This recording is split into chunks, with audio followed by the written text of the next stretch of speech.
ഇന്നലെ night sun നെക്സ്റ്റിൽ ഒരു movie ഉണ്ടായി, മലയാളത്തിലെ 2018 ഇറങ്ങിയ പടയോട്ടം. അപ്പം മുൻപ് ഇത് കണ്ടിട്ടുണ്ട്, എന്നാലും അത്രത്തോളം നല്ല പടമാണ്.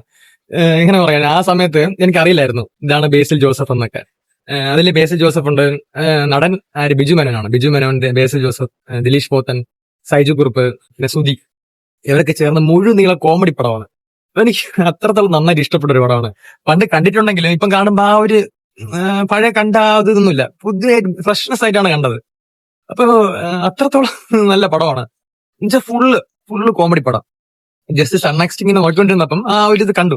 അപ്പൊ ഞാൻ പറഞ്ഞു, അന്ന് കണ്ട പടമാണല്ല, ജസ്റ്റ് ഒന്നുകൂടെ കണ്ടു നോക്കാം, ഇന്നലെ കണ്ടതാണ്. അത് ഇടയ്ക്കിടയ്ക്ക് ഡയലോഗ്സ് ഒക്കെ ഉണ്ട് കേട്ടോ. ആരെ, നമ്മുടെ സൈജു കുറുപ്പിന്റെ ഡയലോഗ് ഉണ്ട്. സജോട്ടോ ഞാൻ പറഞ്ഞതേ ഉള്ളൂ. ഇങ്ങനത്തെ ഡയലോഗ്സ്, അതുപോലെ ഇങ്ങനത്തെ ഒരുപാട് മൈക്രോ ഡയലോഗ്സ് ഉണ്ട്. ആ മാനറിസം ബേസിൽ ജോസഫിന്റെ ആവട്ടെ, അതുപോലെ ബിജു മനോവിനെ വേറൊരു ആംഗിളിൽ കാണാൻ പറ്റും ഇതില്. രഘു എന്നാണ് പേര്, ചെങ്കൽ രഘു.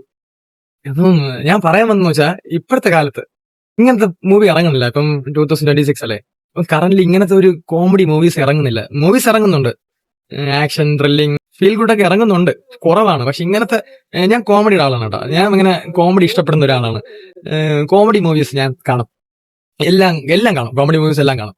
അപ്പോ എനിക്ക് ഇങ്ങനത്തെ മൂവീസാണ് എനിക്ക് ഇഷ്ടം, സത്യം പറഞ്ഞാൽ. അപ്പം ഞാൻ മാത്രമല്ല, ഇത് ഇഷ്ടപ്പെടുന്ന കുറച്ച് ആൾക്കാരെ കാണും. ഇത് ഇതേപോലത്തെ മൂവീസ് വേണം, തമിഴായാലും മലയാളം ആയാലും ഇതേപോലെ മുഴുവൻ നീള കോമഡി മൂവീസ് വേണം.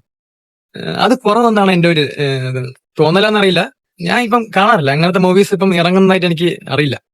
അപ്പൊ ഇങ്ങനത്തെ ഫുള്ള് കോമഡി മൂവി വേണം. അപ്പൊ അത്രത്തോളം ഈ മൂവി ചിലപ്പോ എനിക്ക് മാത്രം ഇങ്ങനെ തോന്നിയെന്ന് തോന്നിപ്പോഴും, അത്രത്തോളം എനിക്ക് എല്ലാവരുടെ മാനറിസവും ഫസ്റ്റ് തൊട്ട് ലാസ്റ്റ് വരെ അത്ര കോമഡിയാണ്.